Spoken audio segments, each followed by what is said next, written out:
Markets analyst and NewsMax contributor Seth Denson, as well as accounting and finance professor at Montclair State University, Dan Geltrude. Good morning to you both. Let's take a quick look at the market. So they closed up on Friday. The S&P 500 climbing more than 40 points. All right, so let's start with Ozempic. That drug and other diabetes or GLP-1 drugs include weight loss as a side effect, leading to increased well-being for some people taking them. I mean, Seth, can you weigh in on what this maybe means for the workplace? I guess the idea is that people lose weight, they have more energy, they're able to work more. I mean, what are your thoughts on this?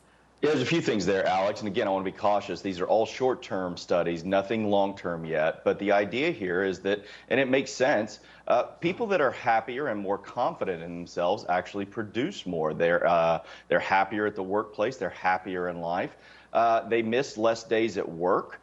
And so this is the thought process behind Ozempic. They're finding that people are stopping smoking and doing all these other things. So as we think about the future state of these drugs, again, I'm cautious to go too long-term with this. We just haven't seen the long-term studies. But there is a positive, I don't want to call it side effect, a positive effect of what we're starting to see from these people that are taking these drugs, losing weight, stopping smoking, being more productive. We'll see if this continues. Yeah, I know it's very trendy right now with celebrities taking it. I'm not a doctor, but I will advise you to take a look at the negative side effects. Yeah, that's They're very right. concerning. I have spoke with some people. Again, take a look at those side effects before you. I do get a kick. Let me say this real quick, and I'll get to Dan, because I do get a kick. Everybody, when the vaccine came out, like, I'll never put that in my body. I don't know what's in it. Hey, you can lose weight. Well, guess what? Let's all put it in our bodies. I mean, it's just right. Everyone's just kind of jumping on board without taking a step back and actually looking at the drug first. Consult your doctor. Dan, let's go to you now. So a McDonald's store in downtown San Francisco has closed after 30 years in business. So the owner blaming poor post-COVID recovery in the Golden Gate City for the closing, including weak tourism, office vacancies, and declining city environment. I mean, is this a sign of things to come for more franchises and businesses in struggling cities? I mean, we've heard about these stores just running out of San Francisco. Yes, it's all about locations. Listen, if McDonald's can't survive in San Francisco, I don't know what businesses can. Look, when you're talking about there's vacancies in San Francisco, there's less visitors, and how about the crime factor? So, of course, even a well-established franchise like McDonald's is struggling and has to close.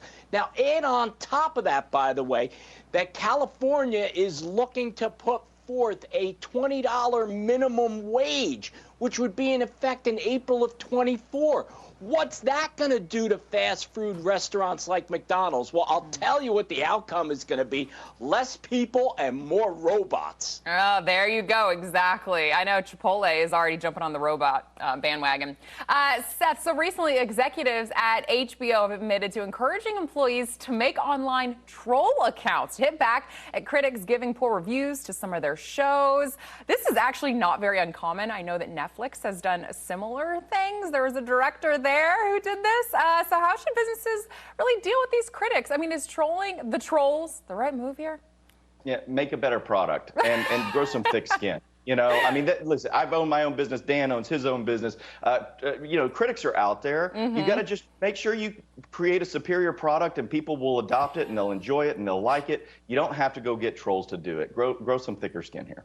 Seth, that was the best answer I've ever heard. Just make a better product, then you won't have any critics.